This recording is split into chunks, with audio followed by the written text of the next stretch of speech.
반갑습니다. 이제 2주 정도가 남은 것 같네요. 엊그제는 날이 여름 날씨를 보이더라고요. 여러분들 의상이 더욱더 가벼워졌을 것 같습니다. 이제 그냥 있으면 이제 덥습니다. 이번 주에도 노인 치료 레크리에이션 관련한 내용입니다. 1교시에는 노인 프로그램 지도력 개발을 준비했고요.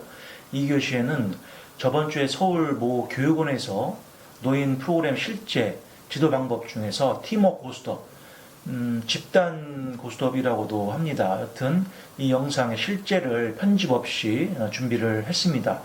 여러분들이 그걸 참고하신다면 노인 프로그램을 실제 저렇게 운영을 하는구나 라는 것을 알 수가 있을 겁니다.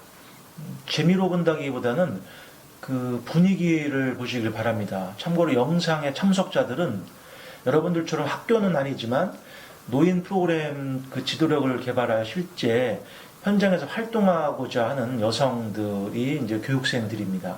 자, 그럼 13주차 1교시 노인 프로그램 지도력 개발을 시작하도록 하겠습니다. 내용은 15가지고요. 파워포인트 내용 중에 이미지가 있는데요.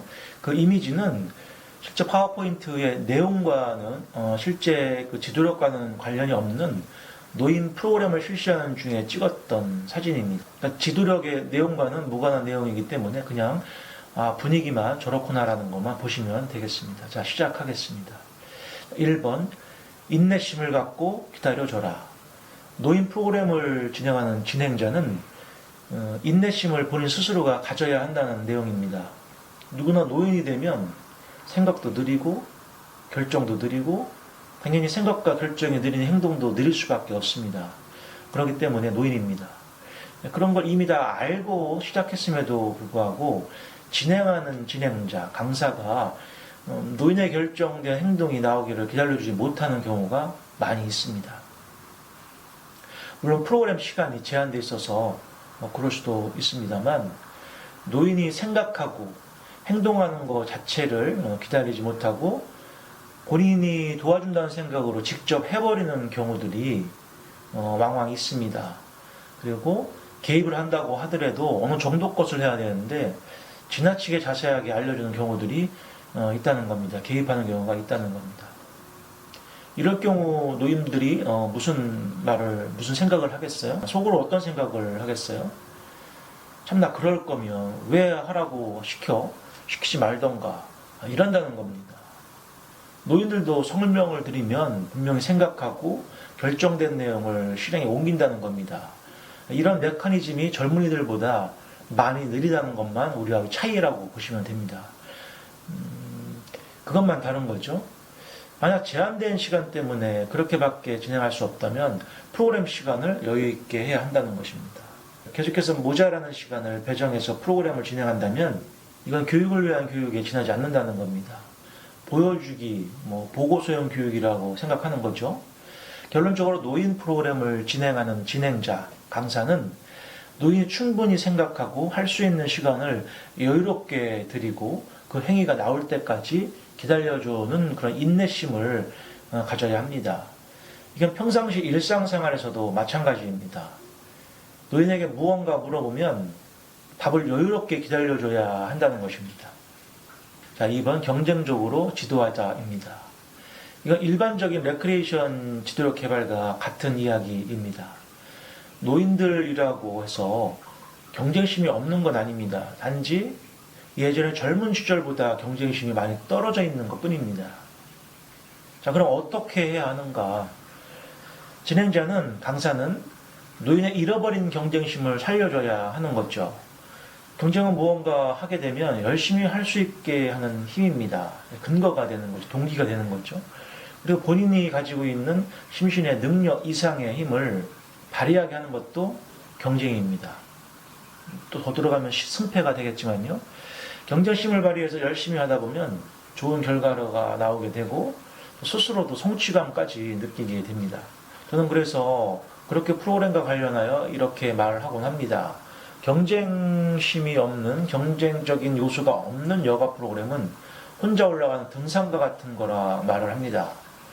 본인이 가고 싶으면 가고 쉬고 싶으면 쉬는, 결코 능력 이상의 무언가를 발휘되지 않는다는 거죠. 뭐 그런 거죠. 그러나 나이 든 사람이 등산 자체는 그런 식으로 하는 게 좋지만, 맞습니다만, 여가 프로그램을 등산하듯이 하는 건 안 된다는 겁니다. 종전의 노인 여가 프로그램을 보면 대부분이 경쟁심이 없는 형태로 진행이 되고 또 그렇게 많이 합니다. 그 이유는 되게 물어보게 되면은 안전의 위험이 있기 때문이라고 하는데요. 여기서 제가 말하는 경쟁심의 요소는 안전이 담보된 상태에서의 경쟁을 말하고 있는 것입니다. 3번, 특별한 경우를 제외하고 2인 이상의 팀을 만들자. 이건 능동적으로 할 수 있는 동기를 부여하고자 하는 것도 있지만, 그보다는 동료들과 어울리게 하기, 스킨십하기, 말하기 등을 통해 관계 형성을 하게 하고자 하는 이유가 더 있습니다. 더 중요합니다. 최근의 노인들 보세요. 최근의 노인들 중에는 배가 고파서 먹고 살지 못해서 극단적 선택을 하는 노인들은 거의 없습니다. 극단적 선택을 하는 노인들을 되게 보면 친구가 없어서이거나 외로워서일 경우들이 많이 있다는 겁니다. 노인에게 외로움은 남은 인생의 가장 무서운 적입니다.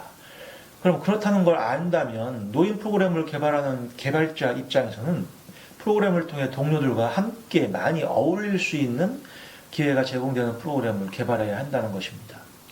설령 그렇지 않더라도 2인 이상의 팀을 만들어서라도 어울리게 해야 한다는 것입니다. 제가 개발한 치매 예방 재발놀이 프로그램은 최소 2인 이상이 어울려 하는 프로그램이며 비교적 4인 이상의 팀을 만들어 경쟁하는 프로그램들이 대부분입니다. 혹 여러분들 중에서 노인 치료 레크레이션에 관심이 있는 분이 계신다면 이 점 매우 중요합니다. 꼭 기억하시기를 바랍니다. 근데 이거는 사실은 노인에만 국한된 거라고 할 수는 없습니다. 어떠한 여가 관련된 프로그램들도 대부분이 동료들과 함께하고 어울려서 할 수 있는 프로그램들이 중요합니다. 4번, 노인이라 하더라도 강화물을 준비하자. 이건 예전에도 말씀드린 적이 있는데요. 그 내용과 별반 다르지 않지만 약간이 다른 게 있긴 합니다. 뭐냐면 결과에 따라서 강화물을 주고 안 주고는 같지만 노인의 경우에는 모든 프로그램이 종료된 후에는 패한 팀에게도 공정하게 강화물, 흔히 선물을 준다는 것입니다. 이 강화물은 참여자들이 능동적으로 적극적으로 참여하게 하는 역할을 하는 것에서만 그치고 그 정도로서 어떤 목적을 달성하면 되는 것이지 참여자들 모두에게 다 주는 걸로 끝내야 좋다는 겁니다. 또한 그렇게 해야지만 우스갯소리로 진행하는 진행자가 노인들에게 원망의 소리를 듣지 않을 수 있습니다. 노인이 되면 선물을 받고 못 받고가 매우 민감합니다. 특히 여성 노인들이 더욱 민감하긴 하죠. 여튼 강화물, 선물은 프로그램을 주최하는 주최 측이 꼭 준비하라고 해야 합니다. 예를 들어 복지관이라고 하면 복지관 행사 담당자에게 꼭 준비하게끔 시켜야 합니다. 부탁을 해야 한다는 것입니다. 그렇게 해야만 즐거운 프로그램이 될 수가 있습니다. 뭐든지 동기를 가진 활동에서 최선을 기대할 수 있다는 것입니다. 동기가 없는 활동에선 최선의 활동을 이끌어낼 수가 없습니다. 역시 오랜 경험을 통한 전문가들도 결코 쉬운 일은 아니라는 겁니다. 5번, 설명은 천천히 풀어서 한다. 이 말은 쓰여져 있는 내용 그대로입니다. 일반적인 교육이나 행사에서도 설명은 천천히 해야 합니다. 여기서 말하는 대상은 노인이기 때문에 더더욱 천천히 풀어서 설명을 해야 한다는 것입니다. 그렇게 해도 이해가 되지 않는 분들이 생기는 게 노인입니다. 그렇기 때문에 참여자들이 이해를 하고 듣고 있는지를 예의주시하고 이해하고 있는지를 예의주시하면서 진행을 해야 한다는 것입니다.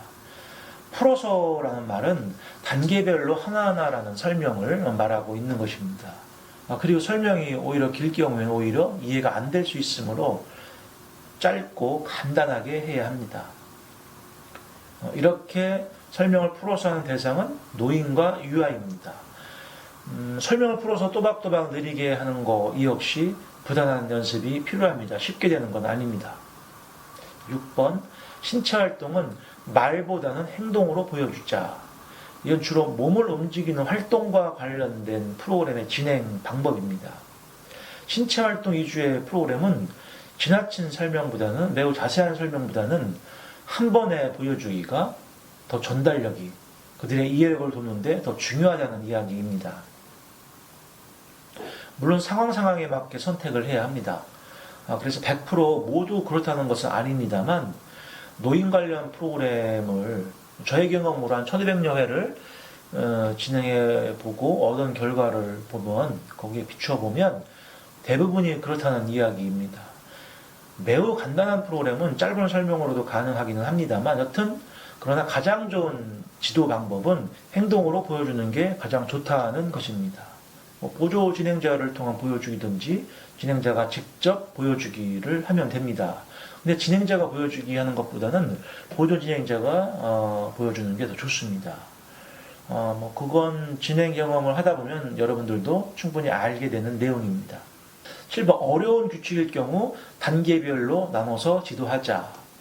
이건 여러분도 다 알고 계시는 화투를 가지고 설명을 한번 해보도록 하겠습니다. 제가 여러분들에게 화투놀이 중에서 가장 재미있는 고스톱을 알려준다는 전제를 가지고 설명을 해보겠습니다. 우선은 화투장을 모두 펼쳐놓고 짝을 맞추는 것부터 시작을 해야 한다는 것입니다. 짝을 맞추는 것이 어느 정도 숙달될 때까지 계속해서 합니다.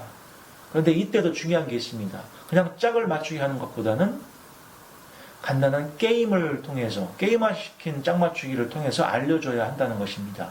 이게 고스톱을 알려주기 위한 첫 번째 단계입니다. 자, 그럼 두 번째는, 이 단계는 무엇이냐? 무엇을 해야 할까요? 네, 맞습니다. 고스톱에 나오는 약에 대한 종류들을 다 일일이 알려줘야 한다는 것입니다. 약에 대해서 확실하게 구분할 때까지 알려줘야 하는 것이죠. 그리고 대상들이 확실하게 알았다고 생각이 되어지면 이제는 1단계에서 했던 가벼운 게임에 약의 내용을 삽입해서 2단계를 하는 겁니다. 숙달될 때까지 2단계를 이제 해야 되겠죠. 자, 이렇게 2단계까지 숙달이 됐으면 이제 고스톱에 나오는 다양한 지역 규칙들을 알려줘야 합니다. 지역마다 규칙들이 조금씩 다르지요. 흔들기, 싸기 등 단어가 좀 웃기기는 합니다만, 여튼 그리고 점수 계산하는 방법 등이 숙달될 때까지 알려줘야 한다는 것입니다. 자, 이제 마지막 단계는 모든 규칙을 합친 이제 고스톱을 하는 겁니다. 이런 식으로 어려운 게임이나 놀이를 알려줄 때는 한꺼번에 종합적으로 알려주는 것보다는 게임을 쉽게 나눠서 쉬운 것부터 알려주고 최종적으로 모든 규칙을 알려주는 형식으로 지도를 해야 한다는 것입니다. 이렇게 해야만 확실하게 숙지가 되고 잃어버리지를 않는다는 것입니다. 아시겠죠? 자, 8번, 프로그램이 끝난 후 상품은 모두에게 지급할 수 있도록 하자. 이건 4번에서 동기를 부여할 수 있는 강화물 지급에 대한 내용을 설명할 때 말씀을 드렸습니다. 그걸 다시 들으시면 됩니다. 내용은 같습니다. 하여튼 어르신에게 무언가 공평하게 해줘야 한다는 것입니다. 결과물조차도. 자, 9번, 한쪽이 일방적으로 이기는 경우가 발생하지 않도록 하자. 이 말씀도 여러분들이 바로 이해가 되셨을 거라고 생각합니다. 노인 프로그램과 관련한 경험 많은 진행자는 융통성을 잘 발휘합니다. 경험이 없는 진행자의 경우에는 쉽지 않습니다만 진행하는 도중에 항상 생각을 하면서 진행을 해야 한다는 것입니다. 그런데 이런 식으로 팀의 우열이 확연하게 드러나지 않게 하기 위해서는 애초에 팀 편성을 할 때 참여자들의 보여지는 모습만으로라도 노인분들의 팀별 심신 상태를 골고루 형평성에 맞춰서 편성을 해줘야 한다는 것입니다. 그런데 그렇게 했음에도 불구하고 우열이 너무 드러나면, 승패의 우열이 너무 드러나면 편법이지만 지고 있는 쪽이 승리할 수 있는 조건을 교묘하게 만들어줘야 하는 것도 진행자의 역할이라는 것입니다. 근데 이때 표시나지 않게 잘 해야 합니다. 자, 그럼 왜 그렇게까지 해야 합니까? 라는 질문이 들어올 수가 있는데요. 답은 간단합니다. 계속해서 지게 되면 아무리 재미있는 프로그램이라 하더라도 재미없게 되는 겁니다. 지는 쪽은 무조건 재미가 없습니다. 의욕이 상실되게 되는 거죠. 하기가 싫게 되는 거죠. 결국 이기는 쪽이 즐거운 건 지는 쪽이 있기에 재미가 있는 거거든요. 일방적으로 지는 쪽에서 의욕마저 잃게 되고 최선을 다하지 않게 되면 결국에 이기는 쪽도 이겨도 별로 재미가 없게 되는 거죠. 이게 이유입니다. 그런데 이러한 이유를 차치하고라도 되도록 형평성을 맞춰가야만 모든 팀이 최선을 다한다는 겁니다. 이런 것까지 신경을 쓰고 진행할 수 있으려면 많은 현장 경험들이 당연히 있어야 합니다. 하여튼 참고적으로 기억하시기를 바랍니다. 10번 지속적으로 칭찬을 하자. 노인에게 가장 좋은 선물, 행복은 칭찬입니다. 칭찬에 대한 이야기는 너무나 많이 알고 계시죠? 칭찬하는 사람이 진심을 담아서 칭찬하게 되면 받는 사람은 열과 성의를 다하여 참여하게 됩니다. 본인의 능력 이상의 힘을 역시 발휘하게 되죠. 노인에게는 박수를 잘 치는 것만으로도 칭찬을 합니다. 나오라고 했을 적에 바로바로 나오는 것 가지고서도 칭찬을 합니다. 잘 웃는 것만 가지고서도 칭찬을 합니다. 좌우지간 남보다 적극적이고 긍정적인 모습, 활동적인 모습을 보이면 무조건 칭찬을 해줍니다. 노인 프로그램을 진행하는 사람들의 목적이기도 하죠. 그러니 당연히 칭찬이 후회해야지만 한다는 것입니다. 11번 80세 이하는 노인으로 생각하지 않게 하자. 이건 무슨 말이냐면 꽃을 꽃이라 불러줬을 때 꽃이 된다는 것과 일맥 비슷한 내용이긴 합니다. 즉 노인들 스스로가 본인의 나이가 노인의 나이이기 때문에 노인 행사를 한다는 것입니다. 그게 문제가 되는 건 아니지만 요즘의 노인들은 예전의 노인들과는 분명히 다르다는 말씀입니다. 자주 드렸었죠. 비교적 건강한 노인들이 많다는 것입니다. 그럼에도 불구하고 예전의 노인처럼 고령의 노인처럼 많이 움직이거나 두 번 생각하는 프로그램들을 아예 안 하려 한다는 것입니다.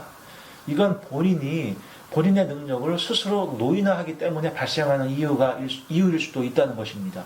그래서 저는 교육이나 행사 초반에 그런 노인들이 발생하지 않게 하기 위해서 무조건 여쭤봅니다.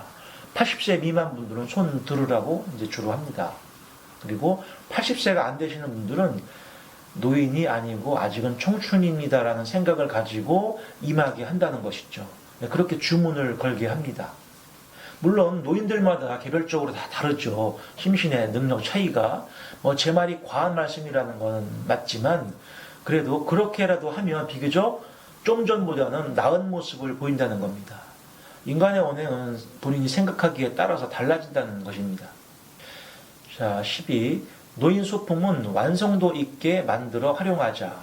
이 말씀은 프로그램에 사용하는 소품이나 소모품, 장비들을 완성도 있게 잘 만들어서 제공할 수 있어야 한다는 것입니다.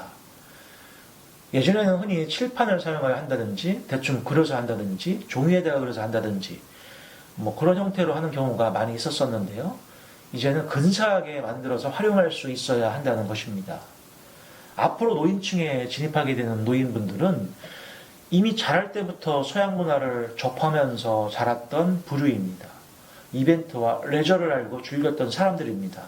그러기에 이미 눈과 귀가 고급화되어 있는 분들이 노인층에 진입하고 있다는 것입니다. 당연히 거기에 맞는 서비스를 제공할 수 있어야 한다는 것입니다. 완성도 있는 소품을 사용한다는 것은 그들에게 흥미를 제공할 수 있습니다. 흥미를 제공하지 못한다면 효과를 기대하기가 어렵습니다. 저는 놀이에 관련하여서는 이 부분이 더욱더 중요한 부분이 아닐까 생각하고 있습니다.